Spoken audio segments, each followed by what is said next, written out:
നമസ്കാരം. വസ്തുതകളെയും വാദപ്രതിവാദങ്ങളെയും ഇഴകീറി പരിശോധിക്കുന്ന സ്പോട്ട്ലൈറ്റ് ആരംഭിക്കുന്നു. പ്രിയ പ്രേക്ഷകർക്ക് സ്വാഗതം. ഈ തെരഞ്ഞെടുപ്പിൽ തൃശൂരിൽ NDA സ്ഥാനാർത്ഥി ജയിച്ചത് മാത്രമല്ല ഇടതുമുന്നണിയെ ഭയപ്പെടുത്തേണ്ടത്. തിരുവനന്തപുരത്തും ആറ്റിങ്ങലിലും ജയത്തിന് 20,000 വോട്ട് അടുത്തെത്തി BJP. ആലപ്പുഴയിലും പാലക്കാട്ടും ഒറ്റയോളത്തിൽ കരകയറാം എന്ന പ്രതീതിയുണ്ടാക്കി. BJPയുടെ സ്വന്തം പട്ടികയിൽ പോലും ഇല്ലാതിരുന്ന ആലത്തൂരിൽ പോലും വോട്ടെണ്ണം നേരെ ഇരട്ടിയായി. അവിടെയെല്ലാം BJP കടന്നു കയറിയത് ഇടതുമുന്നണിയുടെ വോട്ടു ബാങ്കിലാണ്. ജയപ്രതീക്ഷ ഇല്ലാതിരുന്ന മണ്ഡലങ്ങളിൽ പോലും ജനം വരി നിന്ന് BJPക്ക് വോട്ട് ചെയ്തെങ്കിൽ അത് സംസ്ഥാന സർക്കാരിനും CPMനുമുള്ള താക്കീതാണ്. തൃശൂരിലെ കോൺഗ്രസ് വോട്ടല്ലേ കുറഞ്ഞത് എന്ന വാദമൊക്കെ ഏതെങ്കിലും കവലപ്രസംഗത്തിൽ പിടിച്ചു നിൽക്കാൻ പ്രയോഗിക്കാം എന്നേയുള്ളൂ. സത്യം ഭീമാകാര രൂപം പൂണ്ട് ഇടതുമുന്നണിക്ക് മുന്നിൽ നിൽക്കുന്നുണ്ട്. അപ്പോൾ നമ്മൾ പരിശോധിക്കുന്നു, തൊട്ടടുത്തെത്തിയോ ത്രിപുരയും ബംഗാളും? ആ പെൻഷനൊന്ന് തരികന്റെ സർക്കാരെ എന്ന് പറഞ്ഞ ഇടുക്കിയിലെ കോൺഗ്രസുകാരിയായിരുന്ന മറിയക്കുട്ടിയെ BJPയുടെ തൃശൂരിലെ അരങ്ങിലെത്തിച്ച ദിവസം തോറ്റുപോയതാണ് സർക്കാരും LDFും. 78.5 ലക്ഷം കുടുംബങ്ങൾ മാത്രമുള്ള കേരളം. അവിടെ സാമൂഹിക സുരക്ഷാ പെൻഷൻ എത്തുന്നത് 49,37,533 പേർക്ക്. കേരളത്തിലെ ഏതാണ്ട് പകുതി കുടുംബങ്ങളിൽ ഒരാൾക്കെങ്കിലും മാസം തോറും 1,600 രൂപ കിട്ടാൻ അർഹതയുണ്ട്. അത് 5 മാസമായി കുടിശ്ശിക ആയാൽ തന്നെ 8,000 രൂപയായി. കേരളത്തിലെ പകുതി വീടുകളിലും ഒരാളോടെങ്കിലും 8,000 രൂപയ്ക്ക് കടപ്പെട്ടിട്ടുള്ള സർക്കാരാണ് വോട്ട് ചോദിച്ച് ചെന്നത്. അവർ ഉള്ളു നൊന്തിരിക്കുകയായിരുന്നു. അതാണ് കേരളത്തിൽ പ്രതിഫലിച്ചത്. അതുമാത്രമല്ല, വേറെയുമുണ്ട് ഈ തെരഞ്ഞെടുപ്പിന്റെ കേരള പാഠങ്ങൾ.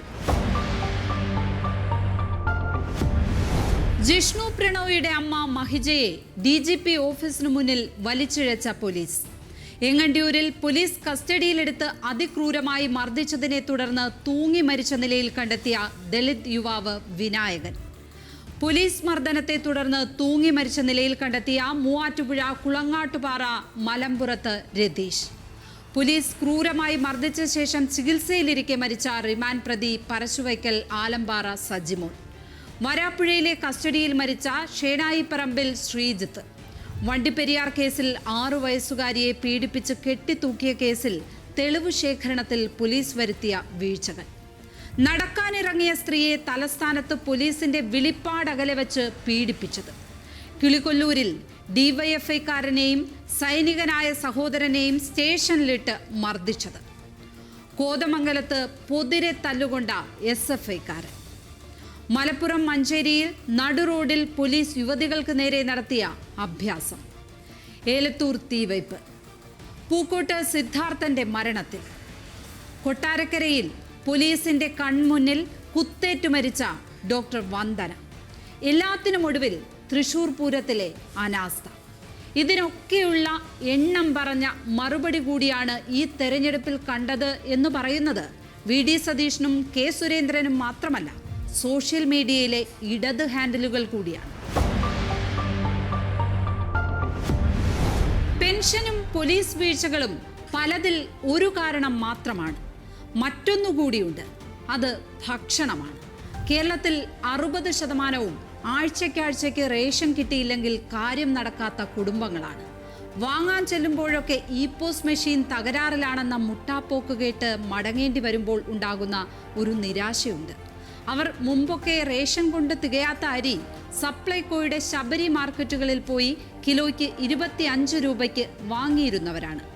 ഇത്തവണ വോട്ട് ചെയ്തവരിലേറെയും സപ്ലൈകോയുടെ ശബരി സ്റ്റോറുകളിൽ ഉഴുന്നും മുളകും വെളിച്ചെണ്ണയും പയറും പരിപ്പും വാങ്ങാൻ പോയി നിരാശരായി ഒരിക്കലെങ്കിലും മടങ്ങേണ്ടി വന്നവരാണ്.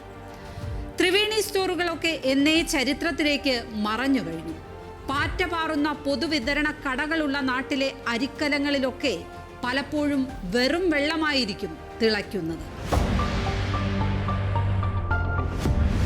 കേന്ദ്രം കാശു തരുന്നില്ല, അതിനാൽ നിങ്ങൾ അനുഭവിക്ക് എന്ന് പറയാനാണെങ്കിൽ പിന്നെ കേന്ദ്രഭരണം പോരെ എന്ന് നല്ലൊരു പങ്ക് ജനത ചോദിച്ചു. അതാണ് ഈ വോട്ടിൽ കണ്ടത്. കേന്ദ്രത്തോടുള്ള സമരവും നിയമയുദ്ധവും ഒക്കെ നിങ്ങളുടെ രാഷ്ട്രീയ ഉത്തരവാദിത്തമാണ്.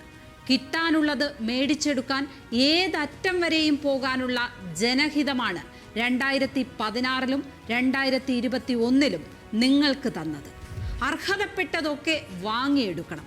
പക്ഷേ അതിൻ്റെ പേരിൽ ജനത പട്ടിണി കിടക്കേണ്ടി വരരുത്. പലചരക്ക് കടക്കാരൻ കടം തരാത്തതിനാൽ നീയൊക്കെ അനുഭവിച്ചോ എന്ന് ഭാര്യയോടും മക്കളോടും പറയുന്ന ഗൃഹനാഥനാകരുത് സർക്കാർ. സാമ്പത്തിക സ്ഥിതിയും ആഭ്യന്തര സ്ഥിതിയും കൈകാര്യം ചെയ്യുന്നതിൽ ഉണ്ടായ കൊടിയ വീഴ്ചകളാണ് ഇടതുമുന്നണിക്ക് കിട്ടിയിരുന്ന നല്ല ശതമാനം വോട്ടുകൾ വഴിമാറാൻ കാരണം. ഇതുവരെ BJPക്ക് വോട്ട് ചെയ്യുന്നതിനെക്കുറിച്ച് ചിന്തിക്കാതിരുന്ന നല്ലൊരു വിഭാഗം ഇത്തവണ മനസ്സുമാറ്റി. അവർ മനസ്സുമാറ്റിയപ്പോൾ ആ നേട്ടമുണ്ടായത് UDFനല്ല. മുമ്പൊക്കെ LDFനോട് അതൃപ്തി ഉണ്ടാകുമ്പോൾ UDFനും തിരിച്ചുമാണ് കേരളത്തിൽ വോട്ടുകൾ മാറി മറിഞ്ഞത്. 18 സീറ്റും കിട്ടി എന്ന് പറയുമ്പോൾ തന്നെ LDF വിരുദ്ധ വോട്ടുകൾ സമാഹരിക്കാൻ UDFനും കഴിഞ്ഞില്ല. BJPക്ക് വോട്ട് ചെയ്താൽ എന്താണ് കുഴപ്പം എന്ന് ബംഗാളിലും ത്രിപുരയിലും ജനം ചിന്തിച്ചപ്പോഴാണ് കോൺഗ്രസും CPMും അവിടങ്ങളിൽ തകർന്നടിഞ്ഞത്. ഭരണപക്ഷത്തും പ്രതിപക്ഷത്തും മാറി മാറിയിരുന്ന ദീർഘകാല പാരമ്പര്യമൊക്കെ ഒറ്റ തെരഞ്ഞെടുപ്പോടെ അപ്രസക്തമാകാം എന്ന് പഠിപ്പിക്കുന്നുണ്ട് ആ 2 സംസ്ഥാനങ്ങളും. ജനത ജാതീയമായും മതപരമായും ചിന്തിച്ചു തുടങ്ങിയാൽ പിന്നെ ഇസങ്ങളൊന്നും ഫലിക്കില്ല. കമ്മ്യൂണിസം ആണെങ്കിലും സോഷ്യലിസം ആണെങ്കിലും ലിബറലിസം ആണെങ്കിലും ക്യാപിറ്റലിസം ആണെങ്കിലും അതെല്ലാം തകർന്നടിയും. ലവ് ജിഹാദും ഹലാൽ ജിഹാദും ഒക്കെ മെത്രാന്മാർ തന്നെ വിളിച്ചു പറഞ്ഞ സമൂഹമാണ്. ഇവിടെ ഉണ്ടായിരിക്കുന്ന മുറിവുകൾ ഏറെ ആഴത്തിലുള്ളതാണ്. ഇടതുപക്ഷം തെരഞ്ഞെടുപ്പ് ജയിക്കുക എന്നതിലും വലിയ ഒരു ആവശ്യം ഈ സമൂഹം മുന്നോട്ട് വയ്ക്കുന്നുണ്ട്. അത് ഹിന്ദുവും ക്രിസ്ത്യാനിയും മുസൽമാനും സമാധാനത്തോടെ തോളിൽ കൈയിട്ട് നടക്കാനുള്ള സാഹചര്യം ഉണ്ടാക്കുക എന്നതാണ്. അതാണ് ഈ സർക്കാരിൽ നിന്നും ഇടതുപക്ഷത്തു നിന്നും നാട് ആഗ്രഹിക്കുന്നത്. ഇനി നാളെ മറ്റൊരു വിഷയവുമായി സ്പോട്ട്ലൈറ്റ്. നമസ്കാരം.